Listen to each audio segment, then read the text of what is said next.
ओम तव कथामृतं तप्त जीवनम कविभिरीडितं कल्मषापहं श्रवणं मंगलं श्रीमदाततं भुवि गृह्णन्ति ये बुलिदा जनाः।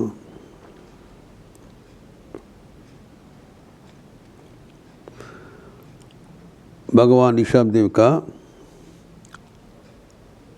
अपूर्व लीला का था जो हम लोग चर्चा कर रहे थे, जो कि श्रीमद् भागवत एवं अन्य ग्रंथ में उल्लेखित है।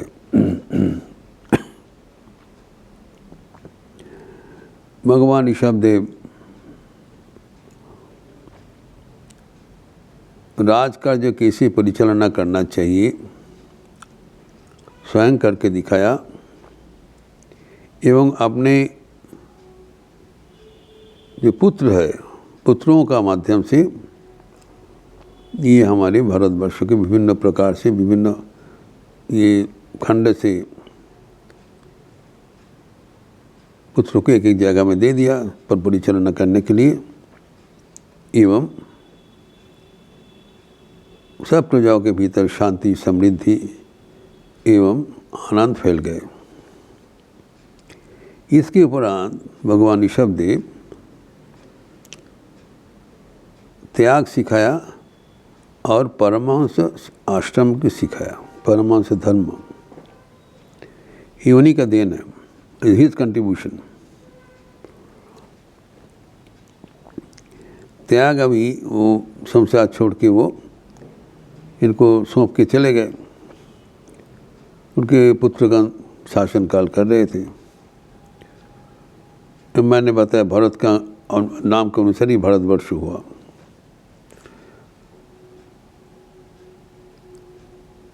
नाउ जब संसार छोड़ के चले गए तब वो दिगंबर होके पेड़ के नीचे बैठकर दुष्ट तपस्या किया। यद्यपि वो ज्ञानी थे, परम ज्ञान लाभ कर चुके थे, तब भी वो सबको सिखाने के लिए वो दुष्ट तपस्या किया। एवं उसके उपरांत परमहंस धर्म कैसे होता है वो दिखाया। जो भगवान के साथ तल्लीन हो गया, भगवान के साथ तल्लीन होते हुए अपने देह बोध से उठ परे चले जाते हैं, तब उनका वस्त्र पहनने का और कोई आवश्यकता नहीं रहता है। इसे श्री रामकृष्ण का जीवन में देखा गया है कि वो शरीर का जो चेतना है उससे उड़ते चले जाते थे, तो उनको वस्त्र परिधान में रहता है नहीं रहता उससे कोई ख्याल नहीं रहता है। His mind is pieced in such high level, जबकि शरीर बोध ही नहीं है। तो इसी प्रकार भी हम देखते ऋषभदेव ये प्रवर्तन किया। एवं तब परमहंस का जो धर्म है, जो जहाँ जाते हैं जहाँ चलते हैं किसी को और परवाह नहीं करते, स्वाधीन विचरण करते हैं, तो साधारण व्यक्ति उनको समझ नहीं पाते। यद्यपि ज्ञानी समझ लेते थे ये महाज्ञानी है, लेकिन साधारण व्यक्ति समझ नहीं पाते थे, उसको तिरस्कार करते हैं। कोई उनके शरीर में मलमूत्र भी त्याग कर देते थे, उनका कोई विक्षेप नहीं था, किसी के प्रति उन्हें विद्वेष नहीं था। उनका मन उतना नीचे नहीं जाएगा, मन वो एकदम भगवान के साथ तल्लीन है। तो ये जो अवस्था है ये होती उच्च अवस्था है। इसके बारे में स्वामी विवेकानंद उनकी जो कविता है द सॉन्ग ऑफ द सन्यासीन उसमें लिपिबद्ध किया है। तो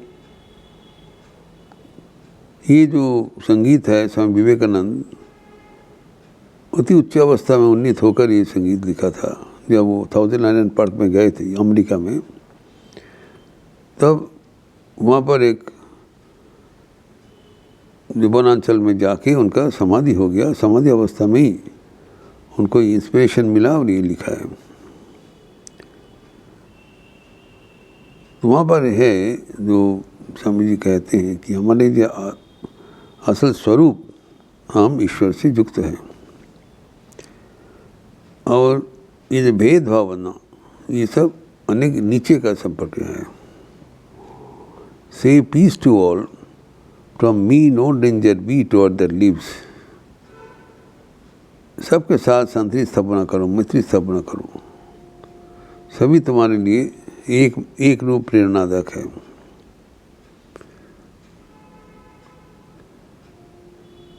तो ये जो हमारे सामने जो विराजमान जो विश्व है, जो संसार है, सबके प्रति हमारा समान मनोभाव है।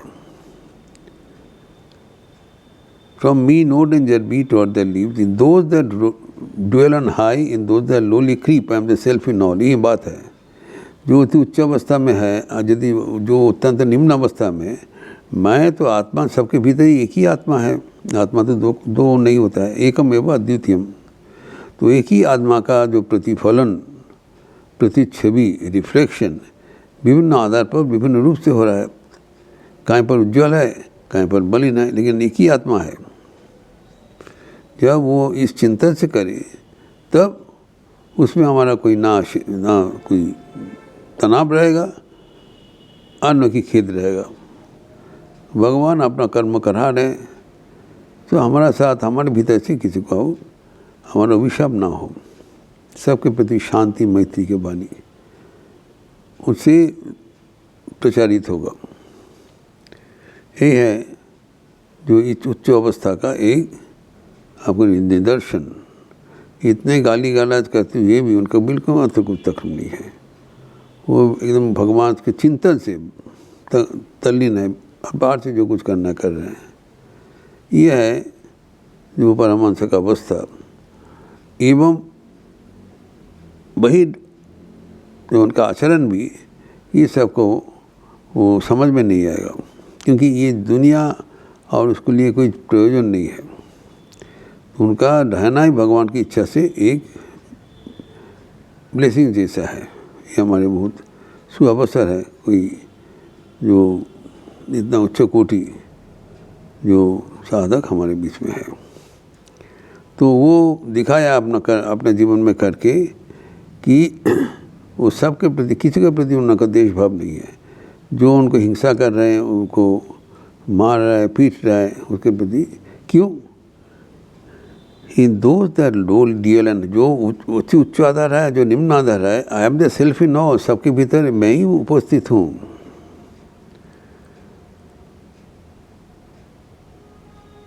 All life both here and there do I renounce, all heavens and earths and hells, all hopes and fears.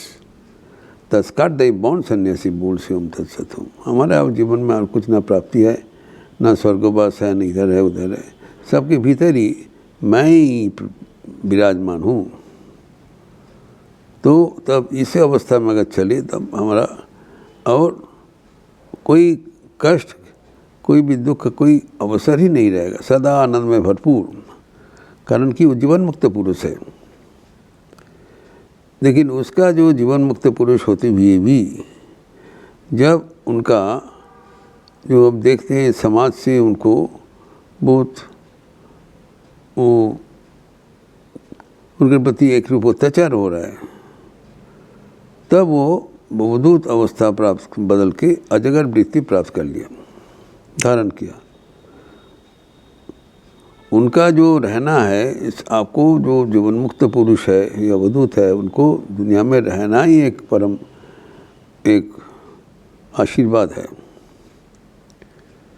तो जब तक वो प्रारब्ध है, वो प्रारब्ध अनुसार चलते हैं, उसका अपना के लिए कोई ज़रूरत नहीं है। उनको मतलब ये हमारे जीवन का जो उद्देश्य है ईश्वर लाभ, ईश्वरी से उसको प्राप्त हो गया। प्राप्त होने के बाद कैसे जीना चाहिए, वो एक परमहंस धर्म को करके दिखाया, जो सर्वदा शांत समाहित और दुनिया से कोई मतलब नहीं। कि जब ये व्यक्ति को दूसरे जगह में बहुत उनको छिड़काते हैं, तंग करते हैं, कोई समझ में नहीं पाता है। एकमात्र ज्ञानी ही समझ पाएगा ये कितना ऊंचा है, साधारण व्यक्ति समझ में नहीं पाएगा, सोचेगा ये पागल है, कोई है। तो तब उन्होंने फिर अजगर वृत्ति धारण कर लिया। लेकिन ज्ञानी का जो ये अवस्था है, ये श्री रामकृष्ण ने उल्लेख किया है। उन्होंने कहा ब्रह्म ज्ञानी 4 प्रकार का होता है। एक उन्मादवत, 2 पिशाचवत, और 3 नंबर बालकवत, नहीं तो चौथा जड़वत। ये ब्रह्म ज्ञानी है। जब ब्रह्म को प्राप्त कर लिया, जब ईश्वर को प्राप्त कर लिया, जीवन सफल एवं सार्थक कर लिया, तब वो 4 किस्म से अपने जीवन को जीते हैं। तो प्रथम तो ये है जो अभी जो उन्मादवत, जो पागल के भांति इधर उधर घूमते रहते, उनकी जीवन धारा कोई कानून से विधृत नहीं है। किसके लिए करेंगे? वो जैसी इच्छा है, जैसे मन मनी करते करते, ये एक किस्म का है।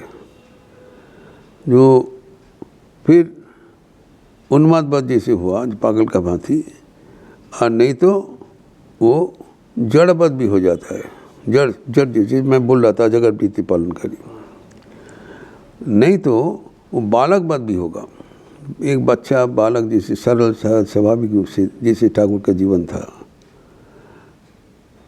और नहीं तो पिशाचवत, जो कोई कानून का इधर उधर नहीं है, जो कुछ चाहे कर रहे हैं।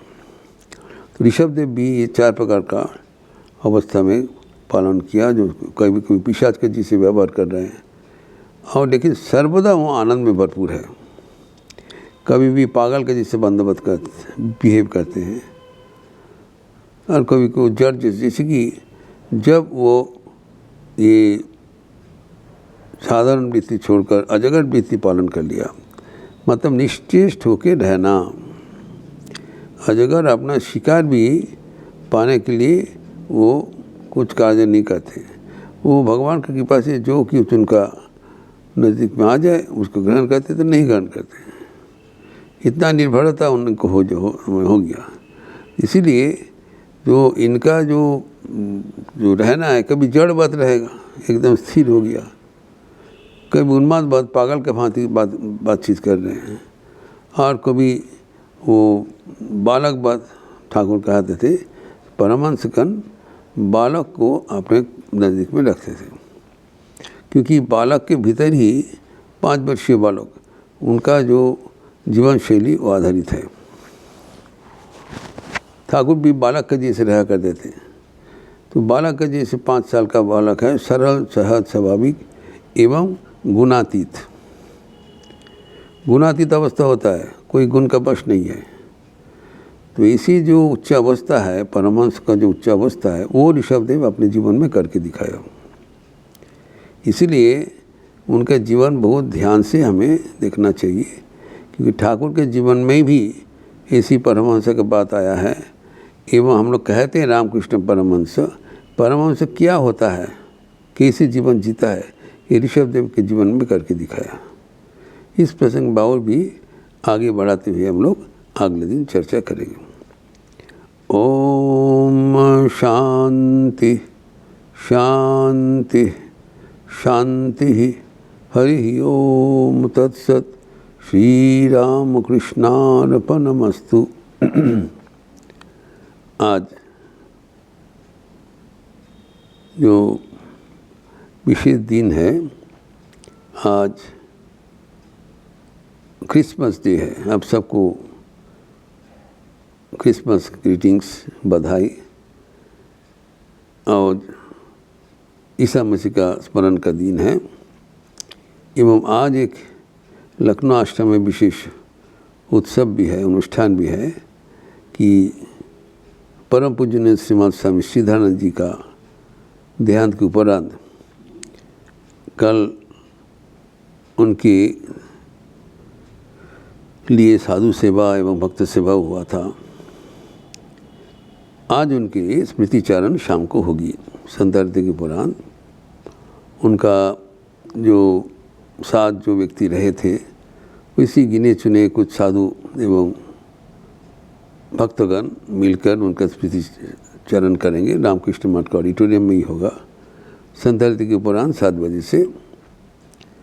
तो इसको यूट्यूब चैनल में भी दिया जाएगा, क्योंकि आज वो पूजनीय महाराज का स्मरण करना, क्योंकि यहाँ पर इस सेंटर में उन्हें सुदीर्घ काल थे, तो उनका 34 ईयर्स लॉन्ग 1966 to 2000, तो ये दीर्घ समय तक वो इनको सेवा किया, वर्तमान किया। तो इसीलिए स्मृति चरण शाम को होगा, तो आप सबका स्वागत है। अच्छा रहिए, स्वस्थ रहिए, आनंद में रहिए। नमस्कार।